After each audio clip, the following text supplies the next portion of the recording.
In this class, we are going to study about the hyphal structure of the fungi. So, fungi are a mass of mycelium, and we can say that mycelium is formed by a network of hypha. So, we first have to understand and see what is the structure of this hypha or what this hypha actually is. So, first of all, this hypha is a very thin, it's sort of a tubular structure also, and it is almost transparent.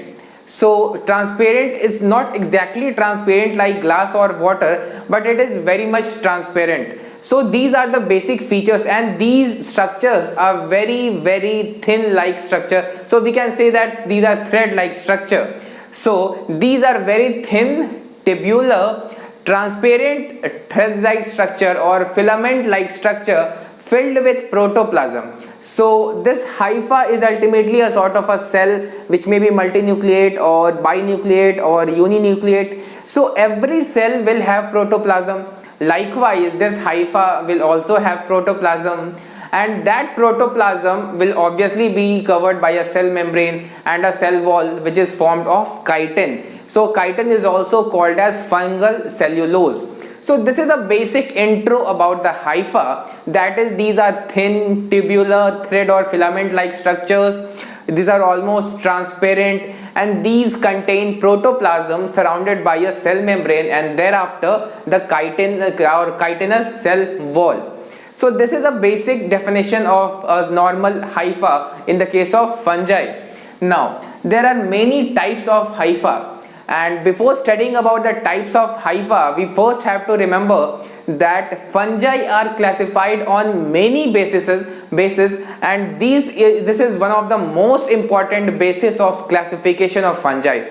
For example, we will later study about various categories of fungi. For example, Phycomycetes or Ascomycetes, Basidiomycetes, Zygomycetes, Oomycetes, or rather the Deuteromycetes. So we will study about these categories of fungi, and there we will see that the morphology or the structure of the hypha is a very important feature which is used in the classification of the members of fungi. So apart from this, the structure of hypha, the other basis of classification is the mode of spore formation or the type of spore that is being formed in the fungi. So let's study about the structure of the hypha. So there are two types of hypha. One is called as aseptate and the other is called as the septate hypha. So the first type, that is the aseptate hypha, here there is no common walls or there is no specific partition between cells. So it is obvious that cytoplasm or the protoplasm of one cell will mix with the protoplasm of another cell, because there is no partition, or even if it's there, it's not a complete partition. That is why these aseptate hypha could be said as multinuclear, because one nucleus will not be separated from the other nucleus through a cell wall or cell membrane. So therefore the whole structure of this hypha is sort of a multinucleate structure. So that would be something like this, that is, the hypha lacks septa. Septa means the boundary or the dividing structure between the two cells. So these do not have that boundary. Therefore, the protoplasm is continuous and multinucleate. So we first see that with the help of a diagram. So a aseptate hypha looks something like this.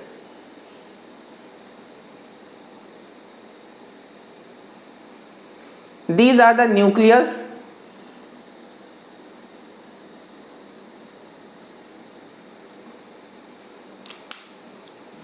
And obviously there would be protoplasm everywhere.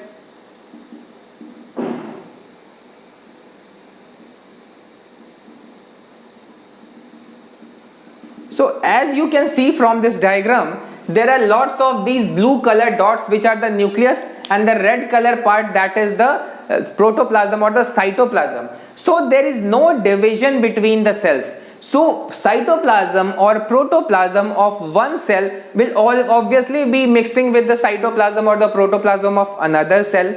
Therefore these are called as cenocytic. because these do not have partitions between them or walls between them. Such type of hypha is called as cenocetic. This is a cenocetic hypha.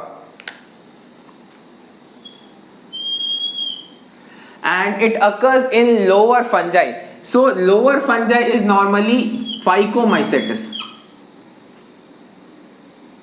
So in higher fungi, for example in Ascomycetes or Basidiomycetes, we normally found septate hypha, which is the second type of hypha, so which we will study later. So let's summarize this. So this aseptate hypha is cenocetic. Why it is cenocetic? Because they do not have septa or dividing boundaries or common walls between two cells. Therefore, the nucleus and the protoplasm of various cells are together, they are intermixed with each other. So obviously such a structure is called as cenocetic, and it is found in the case of lower fungi like Phycomycetes. So this was our cenocetic hypha. Now we see the main type of hypha, and that is the septate hypha. So septate comes from the word septum or septa. So septa or septum means boundaries. So obviously there would be some boundary between two cells, and it will prevent the nucleus from going from one cell into the other cell. So the hyphae bear septa, these have septa. So septa is a boundary between two different cells or partitions due to which hypha is divided into individual cells. We did not see any individual cell in the hypha that we just drew, but here we will see individual cells in the case of hypha, and that may be uninucleate, binucleate or multinucleate. So the individual cells can have one nucleus, two nucleus, or maybe more than two nucleus. So that septate hypha will look something like this.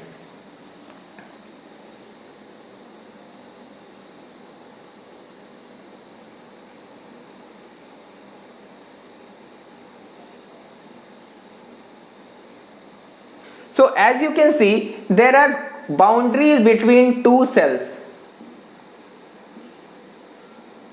So one cell is divided from the other cell through this septum or the boundary. So one nucleus cannot go into the other cell's protoplasm, likewise vice versa. So such is the structure of a septate hypha. Now these can have more than one nucleus, we just saw here. That is, these could have binucleate. So two nucleus could be present.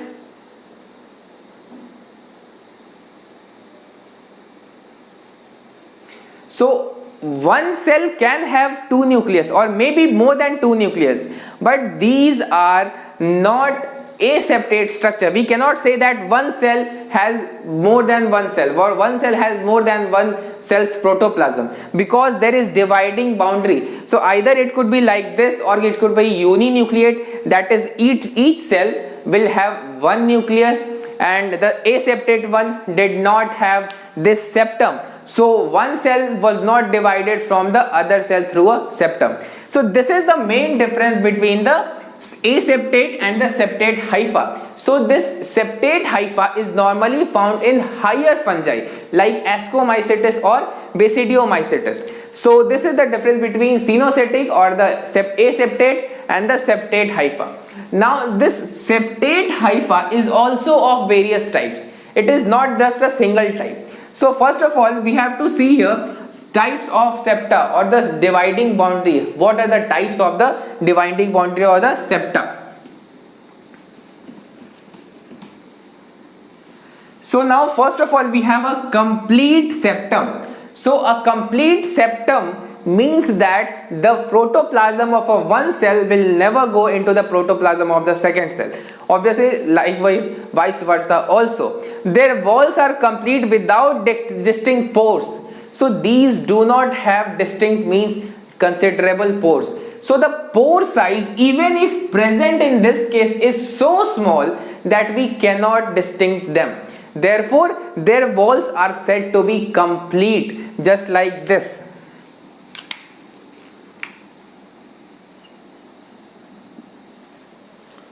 So we cannot say that there are considerable pores over here. So there is so small pore or such a small space that these are normally called as complete septa, but there is something called as plasmodesmata. So in cell chapter we are going to study about certain structure, for example this tight plasmodesmata or tight junction or gap junction. So these are cell to cell attachments sort of a things which have various different purposes. So the function of a plasmodesmata, which is very common in plant cells also. So this plasmodesmatal connections, we are going to study this under the plant category also. So this plasmodesmatal connection helps one cell to communicate with its adjacent cells. So this is not exactly a pore. A pore is a different thing. This is a connection. So it helps one cell to communicate with another cell. So that might be occurring in this case, but not exactly pores are there. So this complete septum does not have considerable sized pores first of all, but plasmodesmata could be there.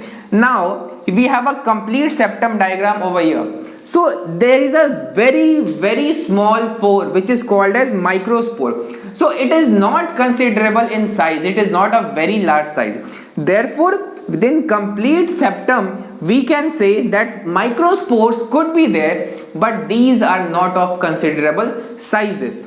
Now we come to the second type, and which is called as septum with simple pore. So we can see here a considerable pore is over there. So it is dividing the cell, but not totally it is cenocytic. It is not making the cell or the hypha cenocytic. A small pore is there which is considerable, but here it is a very small pore. So this is the diagram of this category. So here the septum has a simple central pore. So this septum has a simple central pore which may be plugged by a crystalline structure called Voronin body. Now this is also the diagram of a simple pore. This is also the diagram of a simple pore. So septum with a simple pore, but in some cases of simple pore there is a crystalline structure which is being labeled over here as the Voronin body. So this is a crystalline proteinaceous structure which might occur in the central pore of this case. So obviously this variation could be there in this case, that is septum with simple pore, but these are also not very large size structure. These are also very simple pores. Now this is found in ascomycetes, and obviously here we are going to see a new type of pore that is called as dolichopore septum. So dolichopore septum is something like this. Here we are going to see that there is a barrel shaped central pore. The pore is barrel shaped. Here also some cap like cells are occurring just around these structures. So sometimes these are cap like structures present around the pore, but these are not present every time around the dolichopore. So it is also a type of pore only, but still its septum, its pore is barrel shaped, and it is found in the case of basidiomycetes. So these are the three types of septum that we have to study in this category, that is complete septum. Here either plasmodesmata are there, or rather the microspores are there.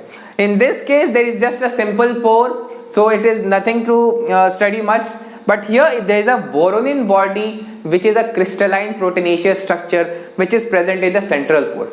Here the central pore is barrel shaped, and it occurs in the case of basidiomycetes, it occurs in the case of ascomycetes, and it occurs in the case of most of the fungi. So these are the four diagrams, or this and this are the same type, but just a small variation is there of the Voronin body.